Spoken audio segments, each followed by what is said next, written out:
for his opening statement. Thank you very much, Mr. Chairman.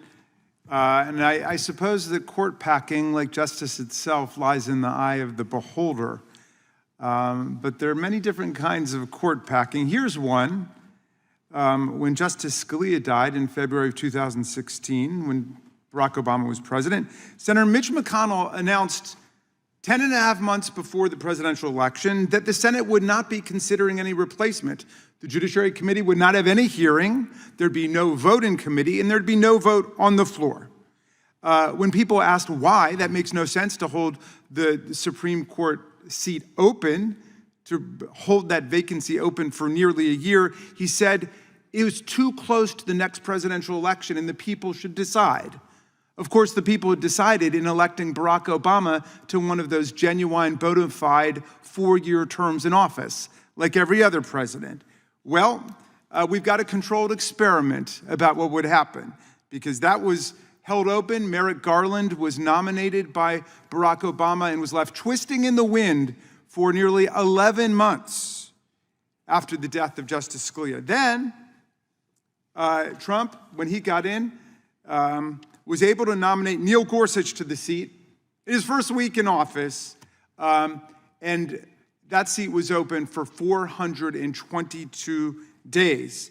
And Mitch McConnell bragged about it, calling it the most consequential decision of his entire public career. And of course, it cemented the rapid movement of the Supreme Court to the right to incarnate the MAGA agenda on the Supreme Court. Well, look, here's what happened when Ruth Bader Ginsburg died. Now, she died on September 18th, 2020. So close to the next election, which was less than 2 months away, that early voting had started in a lot of the states. So it wasn't even 2 months away. And then the Democrats asked Mitch McConnell, some reporters asked Mitch McConnell, well, of course, you're not going to have hearings or a vote or anything in the next few weeks, are you? And he laughed it off. He laughed off the suggestion that they would maintain the same rule that they had used to block Merrick Garland and President Obama from having a seat. And then they rammed through the nomination of Amy Coney Barrett within 2 months, consolidating the right-wing anti-choice, anti-environmental regulation, anti-labor, anti-voting rights, anti-democracy majority on the Supreme Court. Had the original McConnell rule been applied, or even a reasonable approach taken with just a few weeks before the election, that Supreme Court seat would have been filled by President Biden, not by Donald Trump.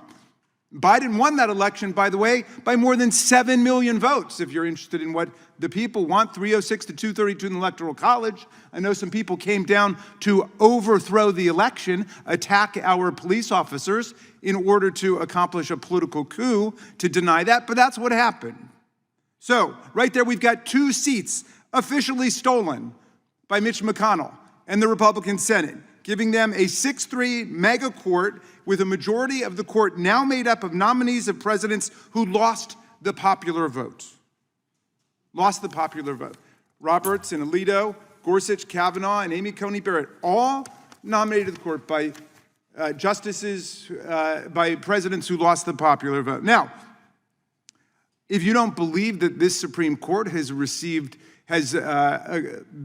conceived and achieved a remarkable transformation in constitutional jurisprudence, ethics, and behavior on everything from abortion to voting rights to political corruption cases, then you don't have to believe me, or you don't have to believe your own eyes. Just listen to Donald Trump, who openly says it's really okay for them to be loyal to the person that appointed them to almost the highest position in the land, a justice of the U.S. Supreme Court. He berates and vilifies justices and judges up and down the federal system who disagree with him or who he feels have been insufficiently robotic in their loyalty to the MAGA agenda.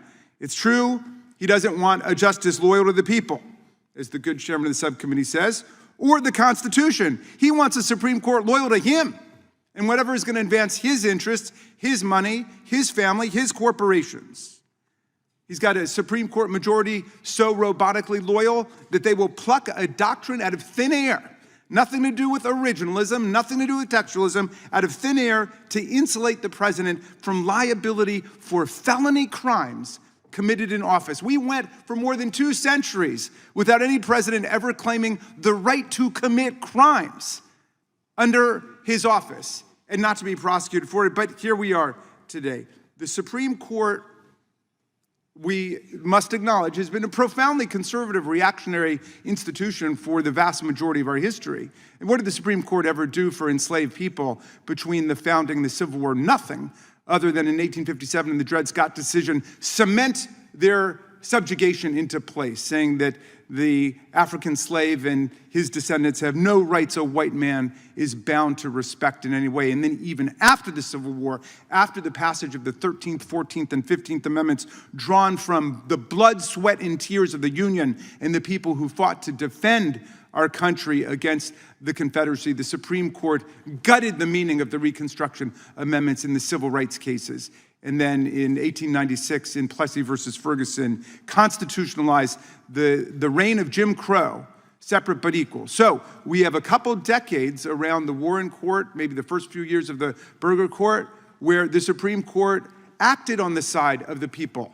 Brown versus Board of Education, striking down American apartheid, the white primary line of cases, Terry versus Ohio, Roe versus Wade. But it didn't last long before it all sank away with the Rehnquist Court and the Roberts Court, and now they've returned to the historic baseline of political white supremacy. They wiped out our Voting Rights Act, first in Shelby County versus Holder in 2013, and a couple months ago in the Calais decision. And we are about to see, they're not going to be able to accomplish it all in 2026, but by 2028, we will probably see all white congressional delegations from the Deep South, wherever the Republicans control the state legislatures. Okay, that is court packing. That's political packing by a packed Supreme Court. The court today has a legitimacy crisis, not just because of the way it's been composed and stacked and packed and gerrymandered and divided by Mitch McConnell, who laughs about it. He thinks it's funny what they did. Why do some people want 13 circuits, Mr. Chairman? 13 members of the court? You don't need a conspiracy theory for that. There are 13 federal circuits in America. And traditionally, the Supreme Court has been made up of the number of justices equal to the number of circuits. And we got 13 circuits, but we only have 9 justices. So that means that under the best of circumstances, 4 entire federal regions, 4 federal circuits will be left out completely. And it's much worse than that today because we've got 5 justices from New York City alone, 1 for each borough. But you're telling a majority of the people who live in a majority of the states that they can't find anybody qualified to serve on the Supreme Court. So that's the answer to that particular question. But we've got a complete structural, ethical, jurisprudential crisis in the Supreme Court, whose name is in the gutter because of these terrible decisions that they keep issuing, like the overthrow of Roe versus Wade, Planned Parenthood versus Casey, the complete construction out of thin air of immunity of presidents to commit felony crimes while in office, and so on. And I hope that this court will do its best to try to behave like a Supreme Court, but there are things that we can do, and I introduced one bill yesterday called the SCOTUS Act.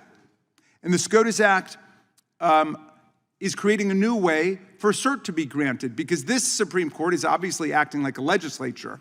I mean, they set up an agenda where they want this case about the Voting Rights Act, they want to destroy it. Oh, now it's time for us to overthrow abortion rights, we're going to take that case. All right, a lot of countries don't leave the agenda-setting authority to the court itself, and certainly we should not leave it in the hands of this Supreme Court. It belongs with the 13 federal circuits. We should have a panel made up of the chief judge of each federal circuit or their designee, if they want another judge to do it, and they should decide when there is a meaningful circuit split or a federal question that should go up to the Supreme Court. This court obviously cannot be trusted with that agenda-setting authority. Let's begin to create a real Supreme Court in the country by